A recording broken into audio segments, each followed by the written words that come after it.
माननीय सदस्य श्री सनातन पांडे जी।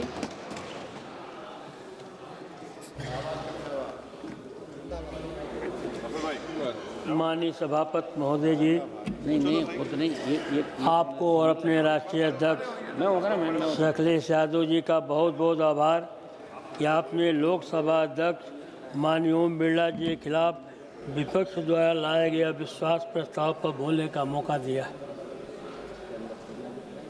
आदरणीय सभापति महोदय जी, जब हम लोग पहले बार चुनकर नए नए आए थे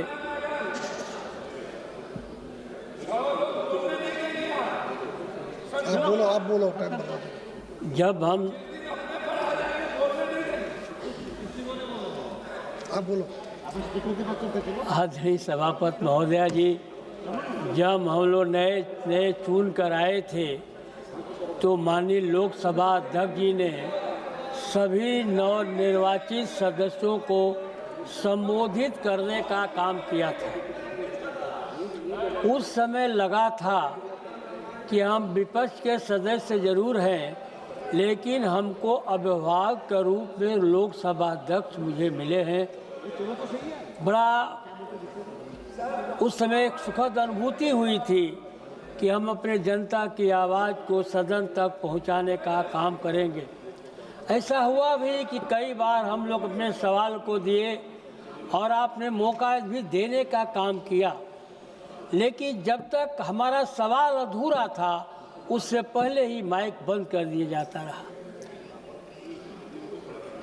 20 लाखों जनता ने जिस प्रतिनिधि को चुनकर भेजा हो उसे उपेक्षा रखती है कि हमारा सांसद सदन में जाएगा, शिक्षा के सवाल पर, रोजगार के सवाल पर, गरीबी के सवाल पर वो चर्चा करेगा, हमारे मूलभूत सुविधाओं के सवाल पर चर्चा करेगा, हम जिस जनपद से चुन कर आते हैं, जिस इलाके से चुन कर उस पर चर्चा करने का काम करेगा।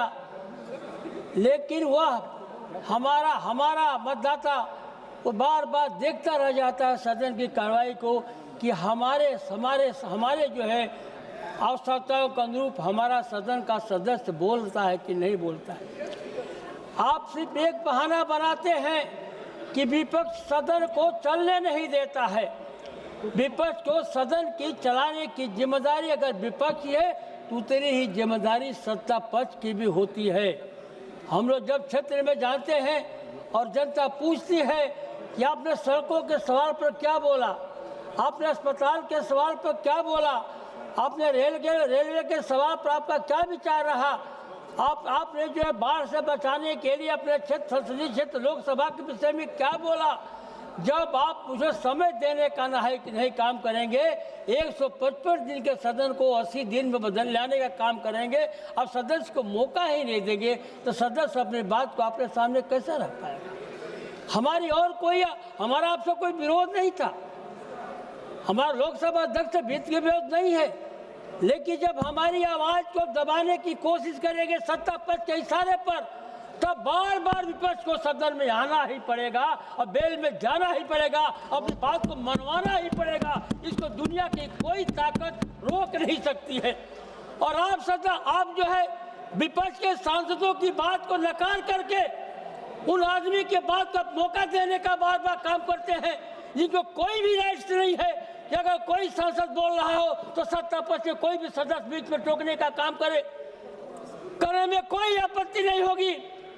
अगर मेरी बात उचित ना हो तो निकालने काम कीजिएगा, लेकिन मैं जब 2 वर्ष से सदन में आया हूँ तो मैं देखता हूँ कि विपक्ष का कोई भी सदस्य इस बात को रखने का काम करता है तो सत्ता पक्ष में बैठे हुए कुछ किस्म के लोग जो उस विपक्ष की आवाज़ को दबाना चाहते हैं, ये आवाज़ वो दबा नहीं सकते हैं।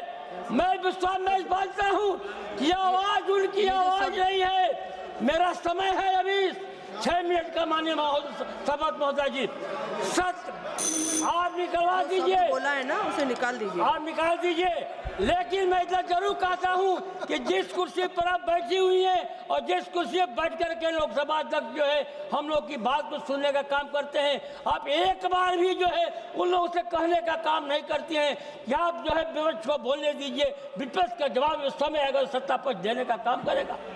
ये आप नहीं करने का काम करती हैं।